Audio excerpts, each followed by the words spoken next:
আমার বন্ধু বিপ্লবকে ধন্যবাদ। আমি ধন্যবাদ জানাই দীপক সিনহা রায়কে প্রত্যেক বছর এরকম একটা এডুকেশন ফেয়ার কলকাতার বুকে করার জন্য। আছেন আমাদের শোভনদা এক্ষুনি বলে গেলেন, আছেন আমাদের ভাস্কর গুপ্ত সাহেব আছেন, আমাদের কিষণ কেজরিওয়ালজি আছেন, সুমিত রায় আছেন, আমাদের সত্যম আছে, সত্যম রায়চৌধুরী আছেন, তরণজিৎ সিং সাহেব আছেন, মানসী রায়চৌধুরী আছেন এবং আরও অনেকেই এখানে আছেন।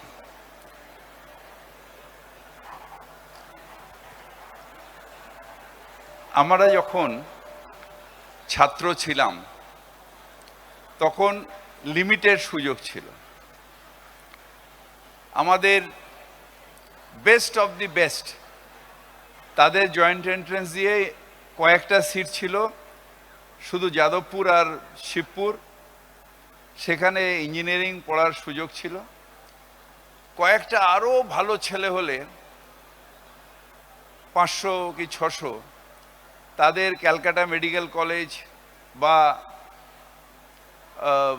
নীলরতন সরকার বা এই কয়েকটা মেডিকেল কলেজ সেখানে তাদের ঠাঁই হতো। কিন্তু আমাদের মতন যারা জেনারেল স্টুডেন্ট ছিল তাদের ওই সম্মানটা ওরা যেটা পেত সেটা আমরা পেতাম না। কিন্তু আজকে দুয়ার খুলে গেছে। একটা পরীক্ষায় একজন হয়তো বেস্ট হতে পারে না, কিন্তু তার সুযোগ যখন হয়, প্র্যাকটিক্যাল যখন সে স্কোপ পায়, সে হয়তো বেস্ট অফ দ্য বেস্ট হয়। সেই সুযোগটা এতগুলো ইউনিভার্সিটি, 13টা ইউনিভার্সিটি, এতগুলো কলেজ তারা মিলে একটা দুয়ার খুলে দিয়েছে। এবং আগে যখন আমাদের ধরুন আজ থেকে 20 বছর আগে, তখন আমাদের ডেস্টিনেশন ইউথ ছিল আমরা ব্যাঙ্গালোরে গিয়ে পড়াশোনা করব, পুনাতে গিয়ে পড়াশোনা করব। কিন্তু আজকে সব কিছু আমি বাংলায় পাই, আমাকে আর পুনায় যাবার দরকার নাই, আমাকে আর ব্যাঙ্গালোরে যাবার দরকার নেই, কারণ কলকাতায় ওর থেকে বেটার ফেসিলিটি, ওর থেকে বেটার এডুকেশন আমরা পাই। এবং সেই জন্য এখানে যারা বসে আছেন না, এদের সবাইকে ধন্যবাদ জানাই। আজকে চিন্তা করতে পারছেন মুখ্যমন্ত্রী মমতা ব্যানার্জি এসে যে ফেসিলিটি করেছে, শুধু ডাক্তারিতে এমবিবিএসে 6000 ছেলে প্রত্যেক বছর ডাক্তারি পাশ করছে। 6000 এমবিবিএসে, যেটা 500-600-র মধ্যে ছিল, সেটা আজকে 6000-এ চলে গেছে। হ্যাঁ ঠিক, আমাদের প্রয়োজন অনুযায়ী যে পোস্ট গ্র্যাজুয়েট যে ডিগ্রিগুলো রয়েছে বা এমডি বা এমএস, সেগুলো এমসিআই কেন জানি না কৃপণ করার জন্য এখনো ওইগুলোকে আরও বাড়ানো উচিত, সেটা বাড়ানো যাচ্ছে না।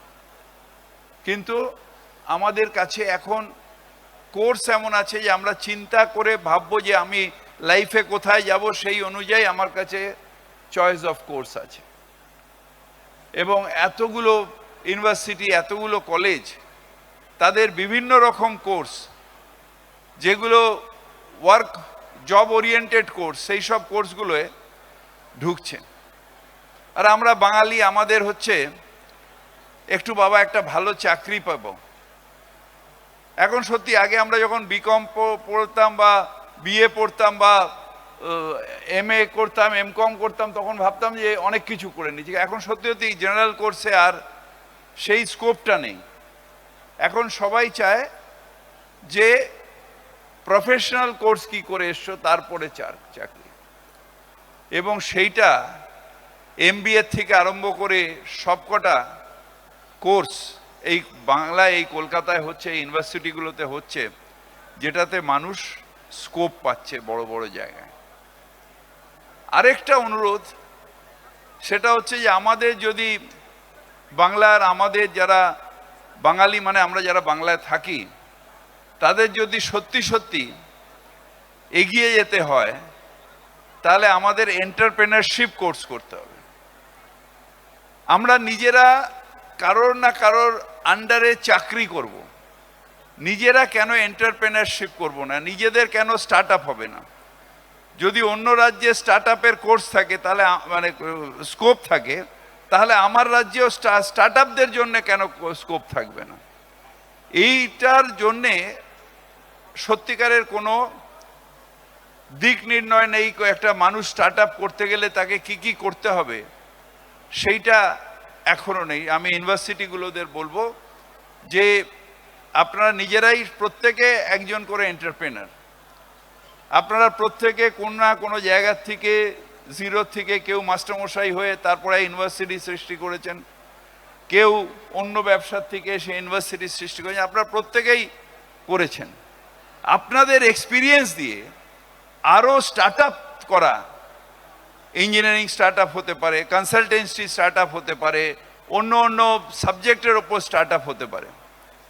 এখানে যখনই আমরা কোনো টেন্ডার করছি তখন দেখছি যে চাকরি ঠিক আমাদের মতন কেউ একজন পাচ্ছে, কিন্তু টেন্ডারগুলো তখন নিচ্ছে কারা? যারা অন্য স্টেটের বড় ব্যবসায়ী, তারা এসে এই টেন্ডারগুলো নিচ্ছে। কেন এটা হবে?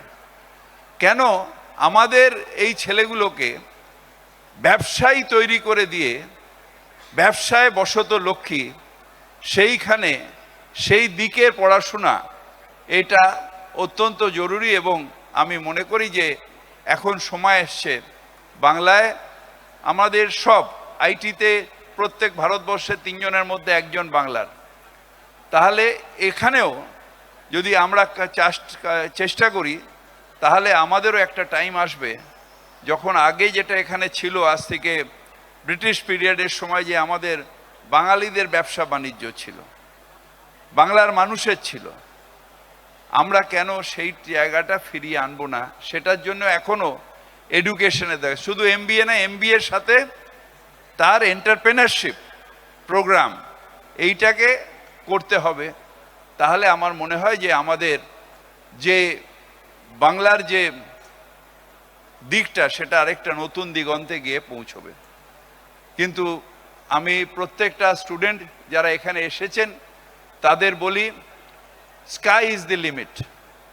শুধু সংকল্প করো আর লক্ষ্যের দিকে এগিয়ে যাও। Sky is the limit. আগে ঠিক করে নাও, ফিকেল মাইন্ডেড না, আজকে এটা করব কালকে ওটা করব না, ওই ছেলেটা এদের আমার পাড়ায় একটু বেশি মাইনে পেয়েছে, ওই জায়গাটা পড়লে ভালো হতো, এটা একটু করব। কোর্সের মাঝখানে এসে স্যার আমাকে এইটা না, আমাকে ওইটাতে একটু স্কোপ করে দিন না।